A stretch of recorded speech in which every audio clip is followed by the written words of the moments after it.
kejadian, bus bermuatan 45 penumpang, 12 penumpang diantaranya mengalami luka ringan dan saat ini telah mendapatkan perawatan di Rumah Sakit Delta Surya, Sidoarjo. Belum gerbang tol Warugunung Intran, itu pengemudi juga informasinya kurang antisipasi, namun lebih jelasnya nanti oleh kepolisian yang mendetailkan. Itu sempat menabrak beberapa water barrier, kemudian terguling sebelum gerbang tol. Sementara penanganan kecelakaan lebih lanjut telah diserahkan ke unit Laka Lantas Polrestabes Surabaya. Dari Surabaya, Jawa Timur, Rahmat Ilyasan, Ainus melaporkan.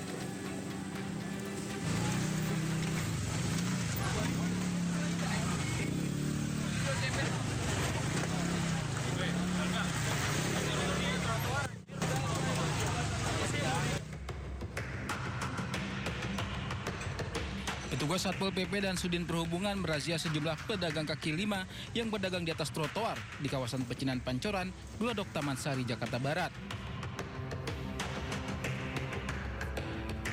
Para pedagang hanya bisa pasrah saat gerobak dagangan mereka dinaikkan ke atas truk.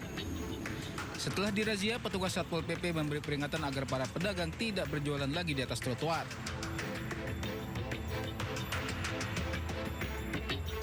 Selain merazia pedagang, petugas juga merazia puluhan motor yang parkir liar di bahu jalan. Petugas menggembosi ban motor yang parkir liar.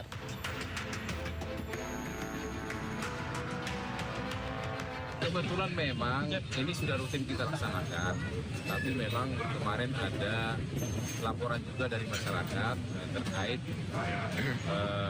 banyaknya parkir liar di daerah Pancoran Glodok. Di bulan Imlek khususnya ini sangat ramai pengunjung.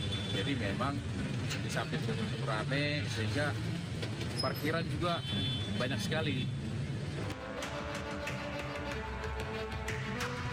Menjelang perayaan Imlek, kawasan Glodok Taman Sari kerap diserbu warga Tionghoa untuk belanja pernak-pernik Imlek. Meski pemerintah Kota Jakarta Barat sudah menyediakan lokasi parkir resmi di salah satu gedung, namun jarak lokasi parkir yang jauh membuat warga memilih parkir liar yang lebih dekat dari pasar. Dari Jakarta, Miftahul Gani, iNews melaporkan. Selamat siang pemirsa, Sindo Siang kembali hadir untuk menemani aktivitas Anda. Bersama saya Nata Arman, berikut berita pilihan siang ini.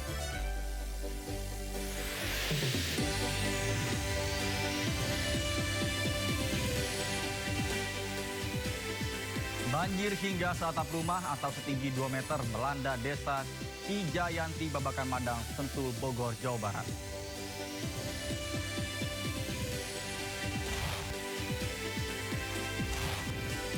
Dirut KAI Bobi Rashidin mengungkapkan 900 lebih armada KRL Jabodetabek telah beroperasi 34 hingga 41 tahun telah uzur.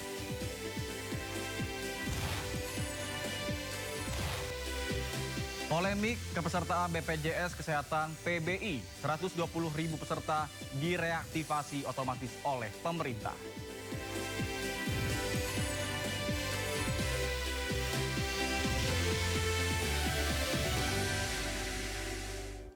Pemirsa, Sindo Siang kita awali dengan informasi hujan deras disertai angin kencang menerjang Kecamatan Cibidong, Kabupaten Bogor, Jawa Barat pada Kamis siang. Akibatnya sejumlah fasilitas umum di kawasan Stadion Pakansari, Bogor rusak parah.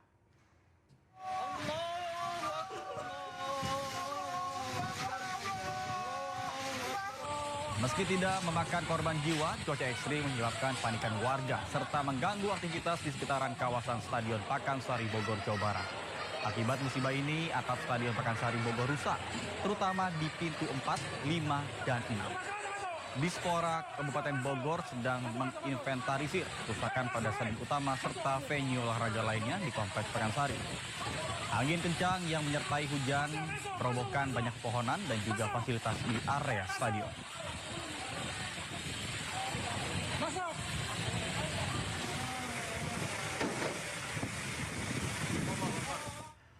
Sementara banjir hingga seatap rumah atau setinggi 2 meter melanda desa Cijayanti, Babakan Madang, Sentul, Bogor, Jawa Barat.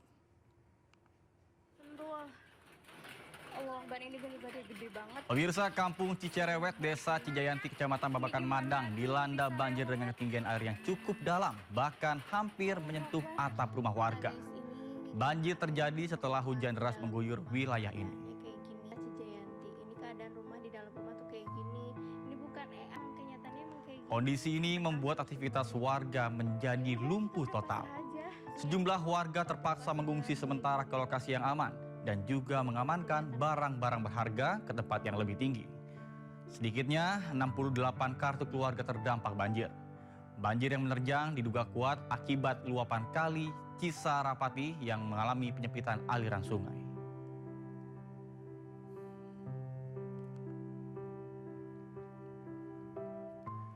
Pemirsa, banjir bandang menerjang Lingkar Sarowo, Kelurahan Kalirejo, Kecamatan Unggaran Timur, Semarang. Banjir yang membawa material tanah menyebabkan aktivitas warga menjadi terganggu. Curah hujan tinggi menyebabkan air sungai bercampur dengan tanah meluap ke jalan di Kalirejo, Unggaran Timur, Semarang. Derasnya aliran banjir membuat aktivitas warga menjadi terganggu.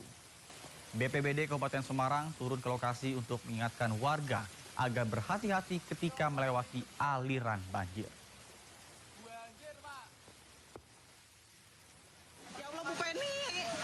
Sementara itu pemirsa, di Cilacap, Jawa Tengah, diguyur hujan berjam-jam, dusun Kalipada diterjang banjir bandang dan tanah longsor. Rekaman video memperlihatkan detik-detik banjir bandang dan tanah longsor terjang dusun Kalipada di Desa Pamulihan, Kecamatan Cilacap, Jawa Tengah. Bahkan terjangan banjir bandang dan juga tanah longsor yang datang tiba-tiba membuat warga panik dan histeris. Sebagian warga berlarian menyelamatkan diri, sementara warga lainnya berupaya menyelamatkan barang-barangnya dari terjangan banjir. Banjir bandang terjadi akibat tanggul sungai Cikuya jebol usai hujan deras mengguyur selama berjam-jam. Selain banjir, guyuran hujan deras juga mengakibatkan bencana tanah longsor hingga mengakibatkan sejumlah rumah rusak berat dan juga ringan. BPBD Kabupaten Cilacap masih melakukan pendataan untuk menghitung jumlah pasti rumah yang terdampak.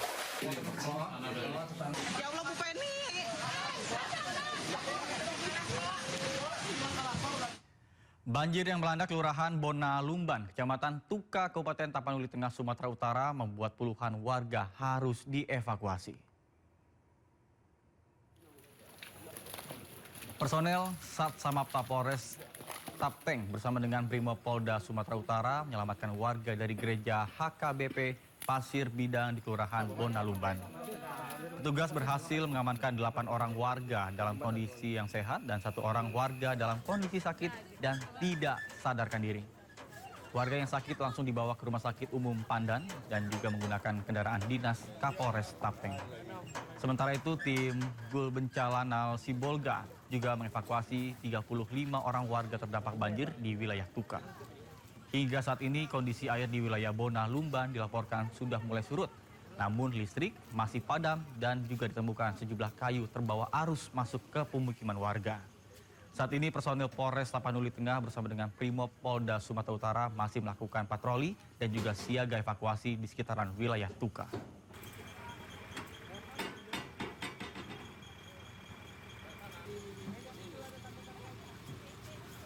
Informasi lainnya pemirsa, jenazah pilot Smart Air dari Kapten Enggon Erawan yang menjadi korban penembakan KKB Papua dimakamkan di TPU Tanah Kusir, Jakarta Selatan pada Kamis malam. Sementara jenazah Kopilot Baskoro di Abdi Anggoro tiba di rumah duka dan juga dimakamkan pada Jumat siang.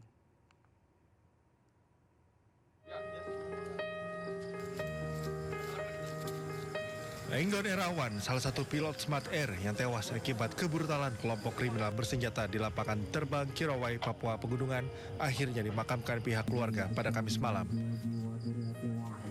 Pemakaman dilakukan di TPU Tanah Kusir 3, Kebayoran Lama, Jakarta Selatan, usai sebelumnya disemayamkan di rumah duka wilayah Ciputat, Tangerang Selatan. Suasana haru nampak menyelimuti proses pemakaman almarhum Enggon Erawan yang dikenal sangat baik semasa hidupnya. Almarhum Kapten Enggon Erawan adalah sosok yang sangat baik. Dia mendedikasikan hidupnya untuk kepentingan banyak orang.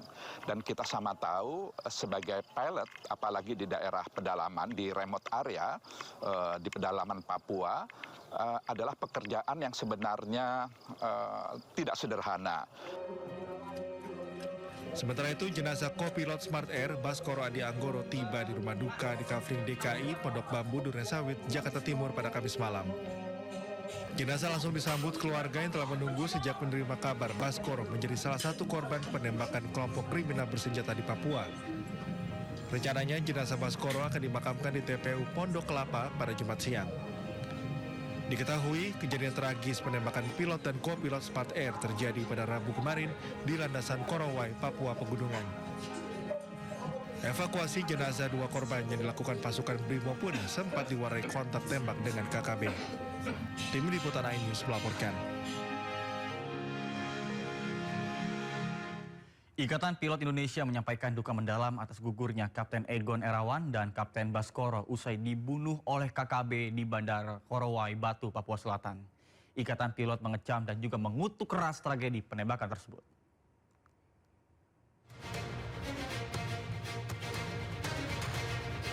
Pesawat Smart Air ditembaki di Kampung Danowage, Bovendigul, Papua Selatan. Akibatnya pilot dan kopilot pesawat tewas di lokasi. Penembakan berawal saat pesawat tiba di lapangan terbang Korowai, Batu. Usai mendarat, pesawat ditembaki oleh sekelompok orang bersenjata. Pasca penembakan terhadap Kapten Egon Erawan dan Kapten Baskoro, Ikatan Pilot Indonesia menyampaikan duka mendalam atas gugurnya rekan sejawat mereka. Ikatan Pilot Indonesia mengecam dan mengutuk keras tragedi memilukan tersebut dan meminta adanya perbaikan terhadap keamanan penerbangan.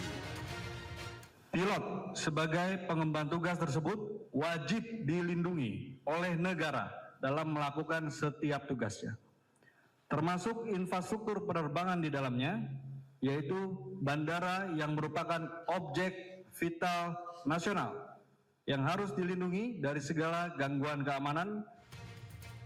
Ikatan Pilot Indonesia juga meminta kepada seluruh para pilot untuk meningkatkan kewaspadaan pada penerbangan di daerah beresiko tinggi. Dari Tangerang Selatan, Banten, Nunung Purnomo, iNews melaporkan.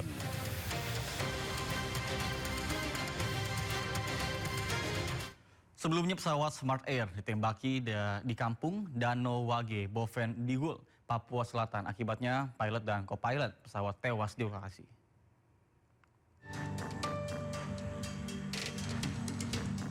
Pesawat Smart Air ditembaki di Kampung Danowage, Bovendigul, Papua Selatan. Penembakan berawal saat pesawat tiba di lapangan terbang Korowai, Batu. Usai mendarat, pesawat ditembaki oleh sekelompok orang bersenjata. Akibatnya pilot bersama penumpang menyelamatkan diri ke hutan. Namun pilot dan kopilot tertangkap dan langsung ditembak hingga meninggal dunia di lokasi. Ya, kalau untuk sementara yang kita pastikan itu ada korban 2 orang, tapi untuk yang lainnya kita belum tahu. Untuk situasi sampai saat ini? Sampai saat ini memang situasi kita sudah berusaha untuk berhubungan dengan kondisi masyarakat di sana ataupun masyarakat yang bisa kita hubungi. Sementara situasi belum ada perkembangan lebih lanjut, tapi yang pasti terakhir kita tahu ada 2 korban tersebut. Brigjen Faisal juga telah menyiapkan pasukan dan akan diberangkatkan ke lokasi kejadian.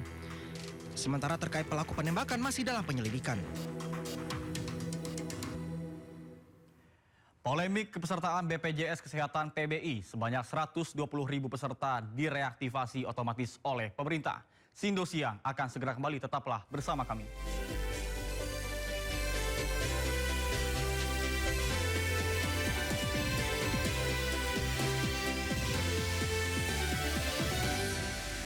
Terima kasih Anda masih bersama kami di Sindo Siang bersama saya Nata Arman. Pemirsa, Presiden Prabowo Subianto meresmikan SPPG Polri di Palmerah, Jakarta. Selain itu, Presiden juga sekaligus meresmikan gudang ketahanan pangan.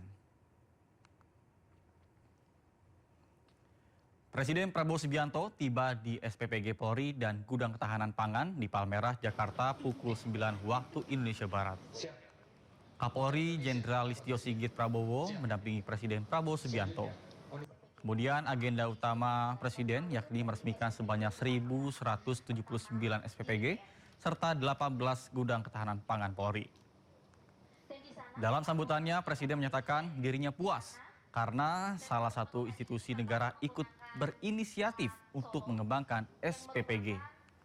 Selain Kapolri, sejumlah pejabat juga hadir, diantaranya adalah Menko Polhukam Jamari Caniago, Menko Pangan Zulkifli Hasan, Menko PMK Pratikno, serta Kepala BGN Dadan Hindayana.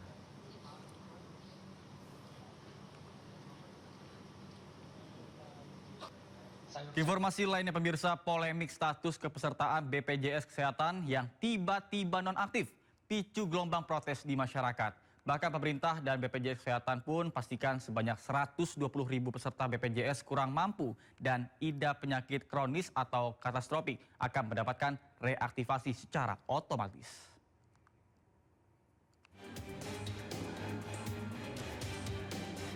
Pemerintah memastikan 120.000 peserta BPJS PBI atau BPJS bagi warga kurang mampu yang mengidap penyakit katastrofik akan mendapatkan reaktivasi secara otomatis. Mereka tidak perlu melakukan pengurusan administrasi yang rumit. Menteri Kesehatan Budi Gunadi Sadikin menyebut akan ada masa transisi selama 3 bulan. Setelah itu, kepesertaan BPJS PBI akan direview ulang. Hari ini kita sudah mengeluarkan surat ke seluruh rumah sakit bahwa untuk layanan-layanan katastrofis yang BPJS keluarkan 120.000 bagi peserta PBI yang kemudian pindah keluar dari PBI itu harus dilayani. Jadi kita keluarkan suratnya hari ini. Sekarang saya pribadi akan sudah minta Pak Sekjennya, saya juga sekarang sedang meeting agar Kemensos kalau bisa mengeluarkan juga.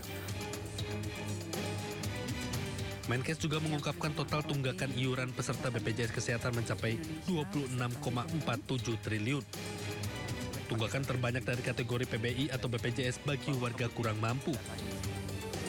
Namun dari sisi nominal tunggakan paling besar justru dari BPJS Mandiri atau PBPU atau pekerja bukan penerima upah, yakni sebesar 22,2 triliun rupiah. Yang menunggak paling banyak kan di kategori PBI. 16,9 juta. Itu dari sisi jumlah orang. Tapi dari sisi jumlah rupiah, ternyata yang besar yang PBPU Mandiri sebesar 22,2 triliun. Jadi kalau yang sering melihat angka itu bisa melihat pasti yang nggak bayar itu banyak yang kelas-kelasnya tinggi, ya, yang kelas-kelasnya. Sementara Direktur BPJS Ali Gufron penghapusan piutang hanya berlaku 1 kali. Hal ini untuk mencegah ketergantungan dan tetap menjaga kedisiplinan peserta. Jumlah totalnya itu sekitar 14 triliun, gitu. 14 triliun atau 14 triliun 125.680. Jadi ini yang menunggak. Nah itu nanti dibagi 2 sebetulnya itu. 1, penghapusan sekali tentunya atau penghapusannya itu sekali. Nah yaitu PBPU beralih yang menjadi PBIJK itu. Dia dulu mandiri, ya. Lalu nggak mampu terus masuk. Seperti yang Kemensos itu masuk ke sini, nah itu PBIJK akhirnya itu kita hapus kalau dia menunggak iuran. PBPU beralih menjadi PBPU Pemda, lalu PBPU nonaktif ya, kelas 3 karena dia memang nggak mampu. Nah bila kemudian hari menunggak lagi, maka tunggakannya ini harus dibayar untuk aktif kembali. Sementara bagi masyarakat kurang mampu, setelah tunggakan iuran dihapuskan, mereka akan diarahkan masuk ke dalam skema bantuan iuran. Tim Liputan iNews melaporkan. Pemirsa, Menteri Kesehatan Budi Gunadi Sadikin tengah mempersiapkan skema untuk menghapus tunggakan iuran para peserta BPJS Kesehatan. Budi menyebut total tunggakan seluruh peserta mencapai 26,47 triliun rupiah. Menteri Kesehatan Budi Gunadi Sadikin tengah mempersiapkan skema untuk menghapus tunggakan iuran para peserta. Budi menyebut di awal 2026 ini pihaknya menemukan data 63 juta peserta BPJS nonaktif karena memiliki tunggakan iuran atau karena mutasi keluar. Budi menyebut total tunggakan seluruh peserta tersebut mencapai 26,47 triliun rupiah. Menkes menyebutkan kebijakan penghapusan tunggakan BPJS ini sudah sampai ke Kemensetnek dan tengah menunggu untuk disetujui. Keputusan bagusnya adalah pemerintah dan DPR ingin benar-benar melayani masyarakat agar layanan kesehatannya tidak berhenti, khususnya untuk penyakit katastropik. Walaupun yang ramai kemarin adalah cuci darah, sebenarnya banyak layanan-layanan lain yang sifatnya katastrofik. Katastrofik ini artinya kalau kita hentikan saja, bisa sehari, seminggu, atau sebulan, itu konsekuensinya nyawa. Nah, kita sudah mengidentifikasi Kementerian Kesehatan dan BPJS yang datanya mudah-mudahan direkonsiliasi cepat dengan Kemensos ya Pak Ali Gufron ya. Seperti diketahui, sebanyak 11 juta peserta PBI BPJS Kesehatan mendadak nonaktif. Hal tersebut menyebabkan banyak pasien tidak bisa berobat. Untuk mengatasi masalah ini, pemerintah dan DPR menginstruksikan peserta yang kartunya dinonaktifkan tetap harus dilayani oleh fasilitas kesehatan selama 3 bulan ke depan.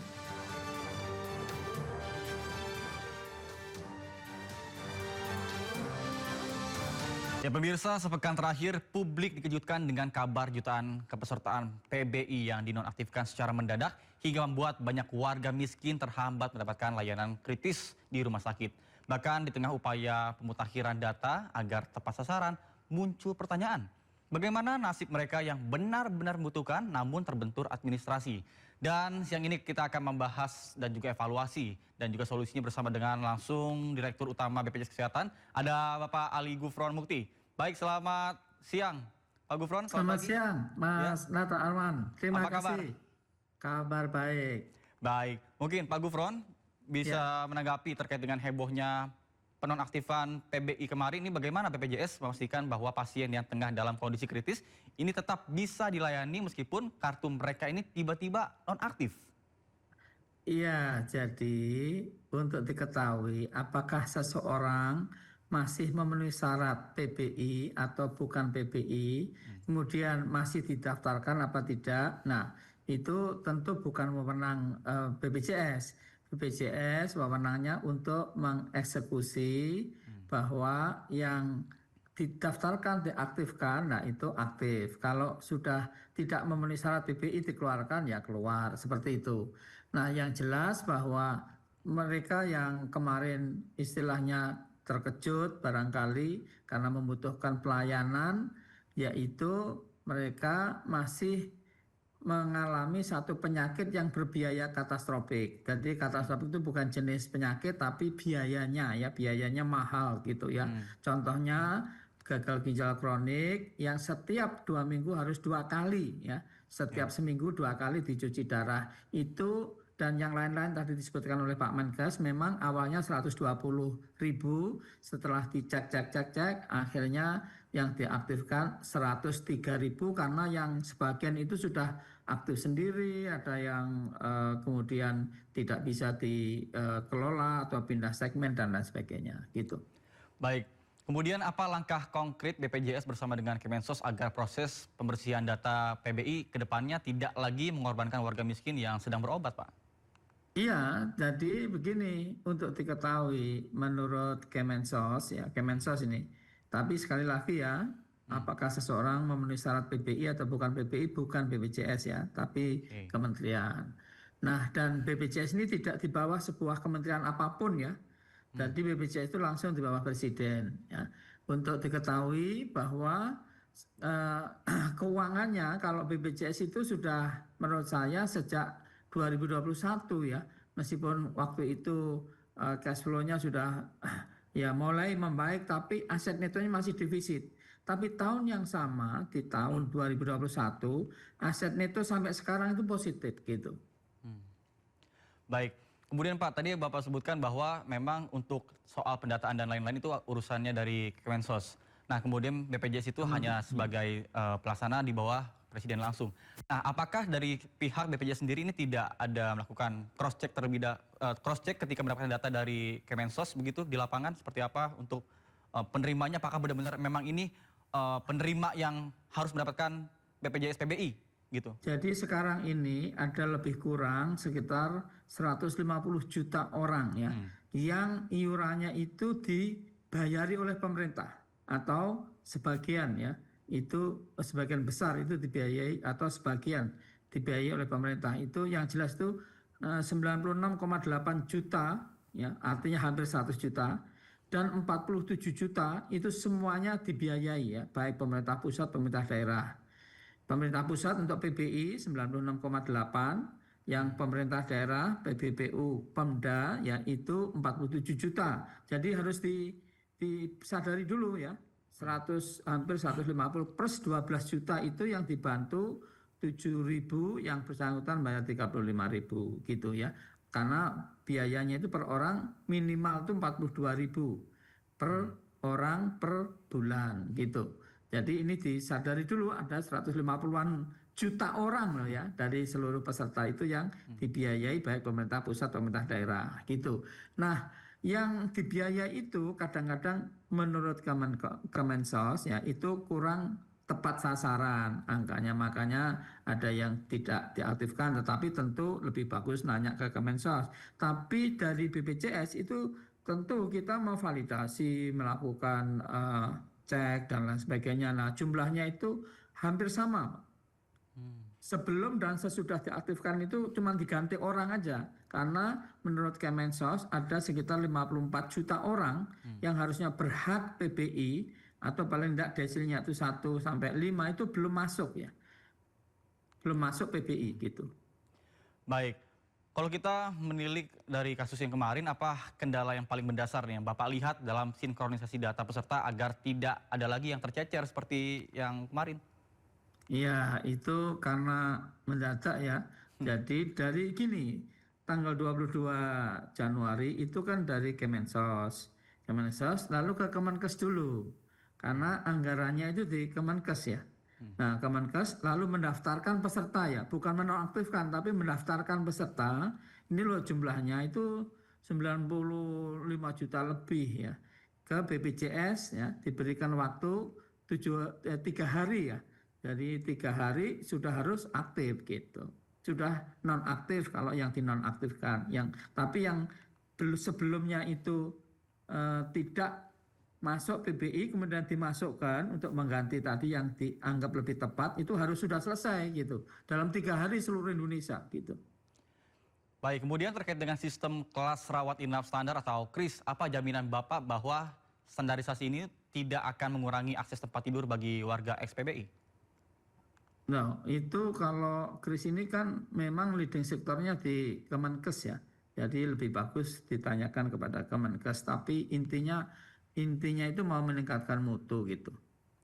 Baik, kemudian mengenai program terkait dengan cek kesehatan gratis ini bagaimana mekanismenya agar program ini juga menjangkau warga-warga miskin di daerah terpencil yang mungkin untuk fasilitas kesehatannya ini jauh di bawah standar dibandingkan di kota-kota besar?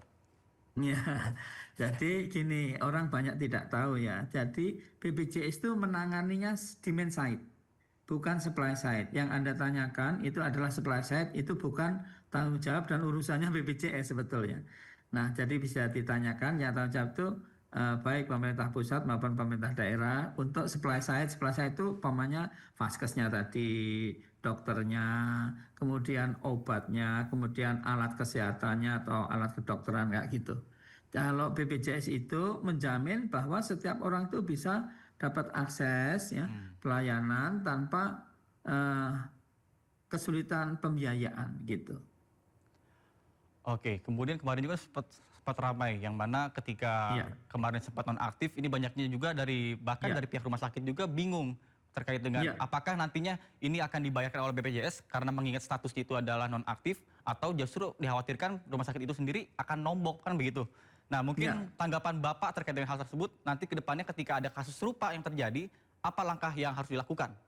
Nah, itu dalam keadaan darurat apa enggak? Kalau dalam keadaan darurat tentu harus dilayanin dan jangan memikirkan administrasi. Jadi rumah sakit tentu ada katakanlah kewajiban ya sosial dan lain sebagainya. Itu kan diambilkan dari dana CSR atau apa atau Pemdanya kayak gitu kalau rumah sakit miliknya Pemda ya. Itu kalau dalam keadaan emergensi, tapi kalau tidak dalam keadaan emergensi, tentu kalau BPJS itu gampang, ya aktif apa tidak, kayak gitu. Kalau aktif, SEP, surat eligibilitas akan dikeluarkan kalau memenuhi syarat, gitu. Baik, kemudian dengan anggaran yang triliunan rupiah di tahun 2026 ini, Mungkin apa strategi Pak Gufron agar dana BPJS ini tetap stabil tanpa mengurangi manfaat layanan bagi rakyat kecil, Pak? Iya, kalau BPJS itu nggak pernah ngurangi pelayanan ya. Tapi mungkin ya ada oknum gitu ya di lapangan kayak gitu. Tapi kalau kebijakan dari sisi BPJS belum pernah mengurangi layanan, belum pernah gitu. Jadi untuk keuangan ini agar sustain ya, tentu kita mengupayakan. Dan kita setelah upaya itu kita bersyukur karena tanggal 15 Agustus Presiden telah mengalokasikan APBN untuk tambahan BPJS itu 20 triliun gitu ya. Dan ini tidak ada hubungannya dengan pemutihan gitu ya. Itu 20 triliun saya kira itu bisa sustain dan kita istilahnya itu sangat ketat ya dan hati-hati di dalam penggunaan keuangan BPJS itu gitu. Tapi saya ingin bertanya lagi nih Pak terkait dengan BPJS Kesehatan yang memang ini bukan rahasia umum lagi ya. Banyak sekali masyarakat yang sudah seperti kalau misal memang saya daftar berobat melalui BPJS ini pasti proses akan lama dan lain-lain. Nanti juga akan dioper-oper, kemudian rujukan juga ini harus menunggu rekomendasi dari rumah sakit yang pertama. Itu kan bisa tentunya menyulitkan dan juga prosesnya sangat panjang ketika sang pasien ini harus mendapatkan tindakan secara cepat. Itu mungkin apa yang harus dibenahi Pak terkait dengan birokrasi dari rujukan tersebut? Jadi begini, tentu itu oknum ataupun secara umum nggak begitulah. Secara umum ya, atau dulu-dulu memang begitu. Tapi sudah perbaikan sudah luar biasa. Transformasi mutu di BPJS itu ada bagaimana ada 3 indikator ya, mudah, cepat, setara. Bayangkan kami belum masuk masih 6 jam untuk dapatkan pelayanan memang. Jadi betul, tapi kan itu dulu ya, kira-kira 5 tahun yang lalu ke bawah ya. Artinya 6 tahun, 7 tahun, 8 tahun ke sebelumnya gitu. Nah, habis itu mudah, cepat ya. Mudah itu pakai KTP aja bisa. Dulu waktu kami belum masuk nggak bisa Pak pakai KTP gitu. Nah, cepat itu mudah itu antrinya itu sekarang itu sambil tiduran pakai mobile JKN sudah bisa. Dulu nggak bisa ya, masih kira-kira 6 jam kami di WA gitu. Sekarang udah jauh itu rata-rata 2 jam atau di bawah bahkan mesti menyesuaikan. Dan non diskriminasi yang Anda sebut tadi adalah kalau BPJS ya, manggilnya aja bisa beda dulu. 3 hari suruh pulang, belum masih diinfo suruh pulang dan lain sebagainya. Itu jelas bukan BPJS ya, tetapi masih ada yang mendiskriminasi tapi sudah jauh berkurang dibanding dahulu gitu. Nah, tentu ke depan Kementerian Kesehatan bekerja akan melihat dan kerjasama dengan rumah sakit dan ownernya. Dan tentu owner rumah sakit itu diikutkan terlibat pelayanannya akan lebih baik begitu. Baik, mungkin evaluasi dan harapannya Pak untuk kedepannya agar tidak terjadi lagi yang mana namanya oper-mengoper segala macam dari BPJS sendiri seperti apa?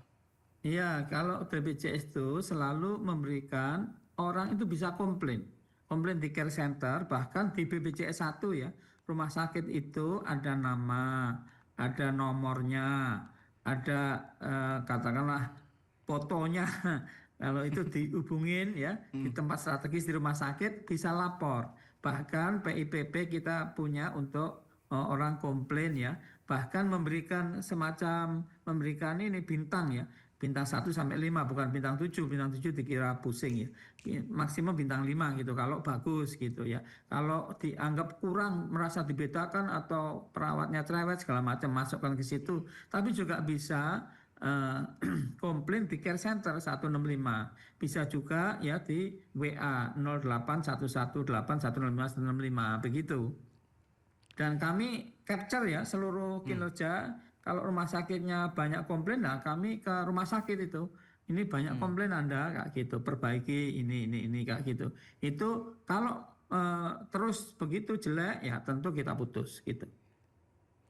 Baik, terima kasih banyak Pak Ali Gufron Mukti telah bergabung bersama kami selaku Direktur Utama BPJS Kesehatan. Semoga kedepannya BPJS semakin baik lagi, kemudian juga dari pihak rumah sakit juga ini peningkatannya tidak ada lagi namanya diskriminasi ya Pak. Kita doakan bersama agar kesehatan tindakan medis di Indonesia kami semakin berharap banyak. Seluruh masyarakat tuh ngecek ya keaktifannya. Kalau aktif oke, tapi kalau nggak aktif lah harus segera diaktifkan gitu. Baik, Siap, terima kasih banyak Pak Ali Gurfon telah bergabung bersama kami di Sindo Siang. Selamat beraktivitas kembali dan salam sehat Pak. Salam sehat Mas Nata Arman, terima kasih. Gubernur Jawa Timur Khofifah Indar Parawansa membantah terima fee ijon sebesar 30% dalam kasus korupsi dana hibah APBD Jawa Timur. Sindo Siang akan segera kembali.